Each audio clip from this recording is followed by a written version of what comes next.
Hey everybody, it's Gavin Seim. Welcome to the Gavin Seim Show. This show's live streaming. I seem to be getting a little bit of glitching. My internet's fine, but I think YouTube's fritzing out. Or maybe the algorithm doesn't like me because the algorithm never likes me because I'm not a man wearing makeup. I'm not shaking my booty. I'm not doing, like protesting the Constitution and saying it should be, I'm not doing the things that the algorithm likes. So the algorithm maybe doesn't like my hand movements, right? But I thought we'd talk about this Maui thing because we see this tragedy going on in Lahaina, I believe it's pronounced, this town in Maui, Hawaii. And I just want to come into this and say, can we ask questions? I don't know if the algorithm's been tuned enough yet to where we're going to be blocked. I'm going to be careful about the words I say because if anything denies the mainstream narrative on the internet in 2023, you get censored. And so I want to be careful, and you guys can type in the comments what you think about this. We're going to look at it. I've been going through these news clips. This Maui thing just started popping up a few days ago, and I was kind of like, what's going on? What's going on? And I started seeing all these news clips about this whole town burning down, and I was like, okay, but how did this start? What's the context? All of a sudden, it was just there out of nowhere. And okay, fires start fast. I get that. But then I started watching the footage, and I started seeing people talk about conspiracies and things like that. And I was like, let's look into this. So I started watching, let me throw the headphones on so we don't get an echo. I started watching some of these different clips and just seeing what people were saying, right? On fire, then he caught up to the house. What was the wind like at that point? The wind at that point, the wind was blowing at least 80 miles per hour. It was blowing. So the fire was spreading the fire was spreading. This is sad. Even when the flames were right upon the homes of Lahaina, there was no evacuation. Okay, so first of all, I'm not a firefighter. Let me throw that out there. I'm not a fire expert. I grew up in Washington in wildfire territory, right? And so I've seen lots of wildfires. I've never been in a situation where I didn't feel like I could escape. We're looking at over 1,000 people missing in this town and over up to 100 confirmed dead now. And my mind, everybody's kind of reeling with this, and I'm thinking, okay, what's the angle? Because whenever there's a big tragedy like this, there's an angle. And the government's going to be doing something behind the scenes right now as we speak that's horrible. And they're going to use these people suffering the loss of their homes, their businesses, their families, to just drill the knife in deeper into our freedoms and our liberties. And so you have Hawaii, a place that, another topic, but really has already been usurped, another native land usurped by the USA and manipulated by the USA and Americanized. And I'm just looking at this data. Now, the first thing that struck me in this video, and just real quick, can we go back right here? I'm going to show little clips from various videos, not any one. It was blowing. So the fire was It was blowing. The fire was spreading. The fire was spreading. 80 miles an hour winds. Okay, Right, so I'm looking at this. There's definitely not 80 mile an hour winds in this. Look at these trees. They're barely moving. Now, maybe I get the fire burned for a while. So I'm not saying there wasn't 80 mile an hour winds. I try to approach, believe me, I've heard every conspiracy theory. As someone who often was marching with patriot, conservative, libertarian, Second Amendment protesters, we love our conspiracy theories. And then on the other hand, I would be supporting the natives and the immigrants and stuff like that. And so the right would be hating on me. And this side over here maybe is a little bit less into that kind of conspiracy theory. So I don't look automatically at something and I see this on my Facebook all the time. I see some of you guys do this. And I get it. But everything automatically was staged, right? And I'm not saying that some of these massive events, and I've talked about these before on the show many times, I'm not saying that the government's not staging things and manipulating things, because they are. I don't just automatically assume. Now let's talk about fire for a minute. Fires can be crazy things, and they're often sensationalized in media. And I remember growing up in Washington State, major wildfires. You had the field wildfires, but then when you went up north a little bit and you got into the trees And I remember driving through those in 2014. There were some huge wildfires up there. And I would just be driving down the highway and there'd be fires burning down the sides. But I wasn't in panic. Now, that doesn't mean no damage was done. There was times where these fires would sweep through small towns and they would do massive damage and basically destroy the towns. In fact, as a point of reference, right? Because I'm watching all these videos. In fact, let's look at this next one of scorched cars, right? I'm watching videos of these scorched cars. Now, when I first saw this footage, and maybe it's just crappy cell phone footage, because there is people standing here, it looked like just footage out of like a post-apocalyptic video game. Like, look at the cars, the way the scene is. I was like, this is definitely video game footage. Now, maybe not. I mean, cell phone videos. Let me switch this over. Sorry, I didn't switch it. Let me go back a little bit. And so I'm looking at this, and there's people in this, right? So maybe this is real. When I first saw this, I could have sworn this was footage out of a video game. But lower end cell phones especially, and especially if a video's been copied and compressed, you kind of get this thing going where you kind of get this smoothing going on. So that could be the explanation. But can we go back? Just look at this. What I'm wondering, when I first saw this, going back, I'm like, why on the waterfront, I get fires jump, right? And they're really hot. But this is the waterfront. Like, we're looking at an area right here where these people are standing. There's no trees or anything. So the fires are just jumping to all these cars, like everything. Look at these, like the rims are melted. So if the fire's over here on this building, maybe it can jump to a car. But this looks to me like melted rims. So the rims melted. Okay, they're aluminum. Aluminum melts at a lower temperature than other things, right?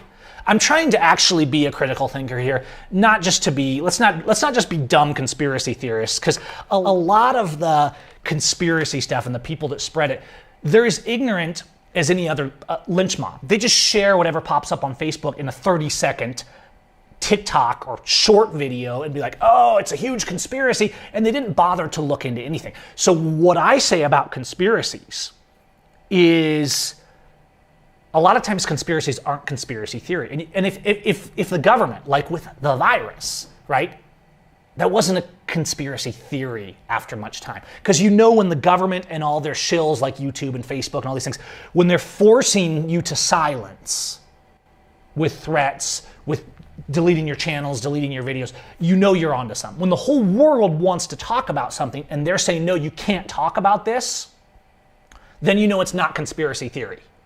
It's just conspiracy. And the government hates it when people question. And so I'm just like looking through all these and kind of seeing like these cars and all this stuff going on. And it's just weird. Now, okay, cars can burn. But man, these melted rims, how are these? Like the metal is melted off of these things. And these aren't cars. Here's what's weird to me, right? These cars are melted and this shopping cart isn't. Right? There's inconsistencies that seem a little weird. This fence is totally intact. So how did the fire get to here, but it didn't burn this stuff? Now the shopping cart, I get, could have come afterward, right? So I'm gonna like self-analyze myself a little bit and question myself so as not to go to like, just become our own echo chamber, right? I just wanna ask questions is all I wanna do here today. I just wanna ask questions. Good to see you, everybody in there in the live stream. Now, just looking at this, and I'm just looking at all of this data and like, okay, let's put it into perspective. You guys remember the Malden, Washington fire. Now this was after I left the US. The Malden, Washington fire was a big fire that basically destroyed this small town in Washington. And this isn't the first time. This is the kind of stuff that happened with the wildfires when I was growing up. Usually not in the Afraid of Moses Lake area because it was more flatlands and grain and stuff like that. But when you got into the tree areas up north where you had the pines and stuff, if those lit up, you could have some major disasters. And this was Malden, Washington. And so you see, right? I mean, this is a very small community. I would say it's not likely that this was a conspiracy. I mean, you got trees and a tree blew on a power line. But when I'm watching all the data of this Maui fire, it's this huge thing and nobody seems to know. The alarms didn't go off. They had these systems in place. None of them were used. And people are mad about this, obviously. And so if you look here, right, if you look at Malden, but you see that like, I mean, there's a lot of destruction, but it's different, right? It's a different kind of destruction. Let me see, here's a video, right? Here's a car This was somebody driving through Malden afterwards. Notice the wheels aren't melted on this car. So why were the fires so much hotter? Like, clearly there's destruction. Things burned. And this Bomb Grillins is just walking through here. And so you see, it can't, in a fire, and we tend to pick up on things to get people's attention, right? Like, oh, if this fire was so huge, why aren't the trees burned? You can actually look and find a lot of fires where stuff's burned all around them and there are elements, trees, cars still intact, right? But none of the wheels are melted on these. What's with that, right? These have aluminum wheels too. Why aren't the cars look about the same? So it looks like, okay, obviously these cars burned. They look about the same from the Malden fire that virtually destroyed this small community, but all the wheels are still intact. Why is that? What's different here? And so I'm just kind of screaming through. You can go watch this guy's video. Notice that not one of these cars is lacking its wheels, even if it has aluminum wheels, right? And so there's people, you can search for this stuff, and there's people talking about weapons and stuff, and I won't even use the names of them because it'll probably get the video censored. But obviously there's technology, but I'm watching, let's look at a couple just snippets of these news clips. For all of the fires, they haven't been able to determine what ignited the How? fires. Why not? There's three conditions that we got from the National Weather Service. This is a way bigger incident than Malden, a red right? flag alert. So that's dry conditions, right? So you got dry field, trees, plants. Okay. You got low humidity, right? And high winds. And high winds. The randomness of this wildfire is evident in this neighborhood. There are homes and apartments that are still standing, but just across the street here, total destruction. For those that want to return and rebuild, that process is going to take years. A lot of this doesn't, I get there's burned here, but this looks like more like a demolition project. I'm really confused when I see this stuff, and this is why I wanted to talk about this and just really... It will shock you. This is the governor. It does appear like a bomb and fire went off, if I may. And all a bomb went off. Appears like a bomb. Going to have to be rebuilt. What's going on here, guys? Like, what is going on? Back to here. Back to the cars. Why are the wheels all melted off? The scene that, look at this. Like, they're literally just melted. So why would that fire be so hot right here? There's still bushes and stuff here. Like, even if the fire could jump from these buildings to the cars and then from one car to the next. I mean, I don't want to underestimate the wind.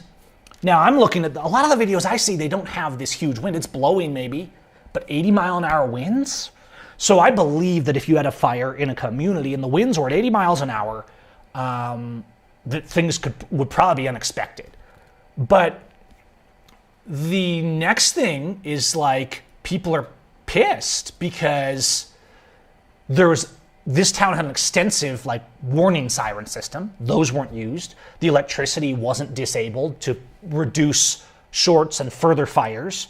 So what is it? What's going on here that nothing worked, right? All the local government was totally incompetent.